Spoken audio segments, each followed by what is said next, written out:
আজি ৰাতিপুৱা যাব ওলাইছোঁ কামাখ্যা মন্দিৰ দৰ্শন দিবলৈ। পুৰা বা আৰু মই ওলাই ৰেডি হৈ আছোঁ আৰু এতিয়া মামীহঁত ওলাই আছে।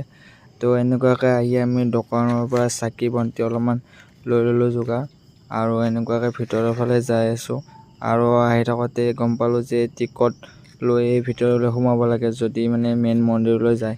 তো আমি টিকটটো ল'লোঁ আৰু মানে বহুত ভিৰ আছিল, সেইবাবে আমি পুৰোহিত এজনক লগ ধৰি তো সেৱা চেৱা কৰি ল'লোঁ এতিয়া। আৰু দেখিছেনে চব মানে ইয়াত মানে বহুত মানুহ হৈছে আজি। আৰু এনেকৈ আমি সেৱা চেৱা কৰি আহিলোঁ। বাহিৰৰ ফালে আহোঁতে এনেকৈ ভোগৰ টিকট দিলে, তো খাই লৈ মেলি আমি ওলাই আহিলোঁ বগলা মন্দিৰলৈ।